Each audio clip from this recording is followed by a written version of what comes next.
Hi kids, in today's session you are going to learn about subsidiary alliance and also doctrine of lapse.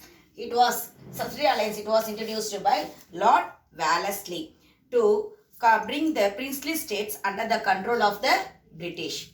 The princely state was called the protected states and the British came to be referred as the paramount power. How they called the princely states? As the protected state and the British only called as the paramount power. Okay, what are the main features of subsidiary alliance? First we will move there. An Indian ruler entering into this alliance with the British had to dissolve his own armed forces and accept the British forces. That means they should dissolve all, that means they should not have any their own force, only they should maintain the British force. A British resident would stay in his capital. Definitely the British resident, they should be stay in his capital. That means any state, we may say Satara, Jaipur, like the type of the princely states, they joined in the subsidiary alliance at first. What they did, they should have any British residents in their capital. For example, only I say this one. Okay. Next, towards the maintenance charge of the army, you should make annual payments or cede some territory permanently to the company. Definitely they should only, that means those who are coming under the subsidiary alliance, Mysore and all came under the subsidiary alliance alone. Okay, the Mysore, Maratha, they came under the subsidiary alliance. What they should do, they should maintain the British force, as well as they should only pay to the British forces, as well as they should give some territory to the company. All the non-English European officials should be turned out of his states. Those who are non-English European officials are there, they should move on to their state. The native ruler should deal with foreign states only through the English company. That means the native ruler, suppose some Mysore ruler are there or Maratha ruler are there, without informing to the British, they can't able to meet any foreign companies there. Means foreign states, they should not move. Foreign states means here who are the foreign states? Mysore and Maratha I am saying. Mysore is one of the state and Maratha is the one of the state. That Mysore state should not deal anything directly to the Maratha state without the control, without informing to the British. Through the British alone, they can able to have any contact with other state. The British would undertake to defend the state from internal trouble as well as external attack. The British, what they will do? They will, what are the problems? If any internal problems inside the Mysore, otherwise the Maratha, they will solve it. And also, they will give the full protection to this state, those who are came under subsidiary alliance. Already I told. Princely states, it is called as a protector state, isn't it? That means the British people will give the protection to them, the princely states which came under this subsidiary alliance. And what are the merits of this one? Okay, only merits means it is merit only for the British, not for the princely states. The British company maintained a large army at the expense of the Indian rulers. They are the army without their money. Okay, they are not spent anywhere without their expenses. Only the Indian rulers only expensed on the British army. That means that one is the favor for the British people, not for the Indian people. All Frenchmen in the service of native rulers were dismissed. Those who are French people were there in that Indian police service, otherwise the Indian army service, they were dismissed from that one. And the danger of French revival was completely eliminated. Actually, before that, British and French often they used to fight in between them, isn't it? British and French often they used to fight in between them, but it was abolished. That means the French were not there at all. They kept quiet. The British company began to control the foreign policy of the princely states. Foreign policy means if any policy they are going to maintain with the Maratha, otherwise Maratha is going to maintain with the Mysore. It was only maintained by the British people. They should not talk as it is. Okay, they should not have any contact directly. They should have the contact with the help of the British alone. Next, What are the defects of the princely state? I told about the merits of the British. That means what were the defects of the princely state? Of course, we may say because the princely state only was expensing there for the British army, isn't it? That means that one loss for them alone.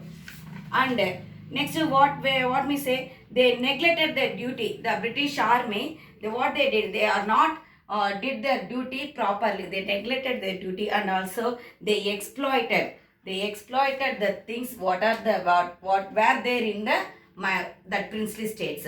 For example, when I said about the Mysore and Maratha, what are the things they had? Everything it was exploited by the British army people. Next, we will move on to the doctrine of lapse. It was introduced by Lord Dalhousie. If any king, if he is not having his own heir, that means it will move, that place automatically it will move on to the British, okay, under the British control. Heir means hereditary wise, if he is not having any son. Hereditary wise, if he is not having any son, that princely state, it will move on to under the control of the British. It is called as a doctrine of lapse. What are that places it came under the doctrine of lapse means Satara, Jaipur, Sambalpur, Bhagat, Udaipur, Jhansi and Nagpur. These are all the states it came under the doctrine of lapse. For example, we may say Jhansi, you know about the Jhansi very well because Jhansi, it was ruled by, at last it was ruled by Jhansi Rani Lakshmi Bai. She is the woman only, isn't it? But what is the problem is women should not maintain the princely states. Only who should rule there? Only the son only can able to run. That means one of the king is there, means that king's son only can able to rule the princely state. When the son was not there, that means he is not having any male issue. The king is not having any male issue. Automatically that state it will move on to.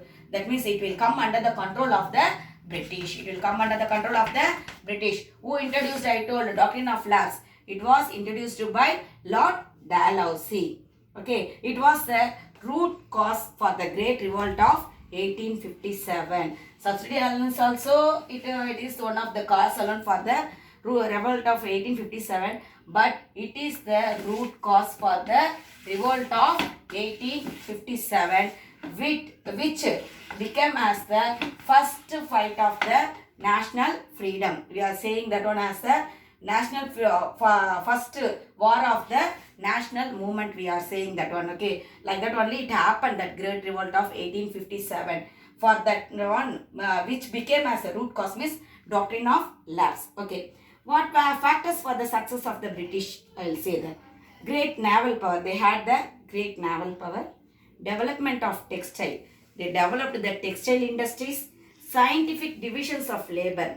That means for the good company, if you are running the good, if you want to run any good business or any good company, means we need the division of labor. That means the person one who knows one work very well, that we should allot that person that allow work alone. We can't able to allot him any separate work. For example, I may say I am teaching social. Okay, if you are asking me to teach tailoring, means if I know only I can able to teach, isn't it? That means those who are knowing tailoring, that person only can able to teach you the tailoring. That means we should appoint for tailoring separate teacher alone, isn't it? Like that only they followed that. Those who are not knowing the work, they are not appointed in that work. Okay, those who know that work very well, that people only they appointed in that one.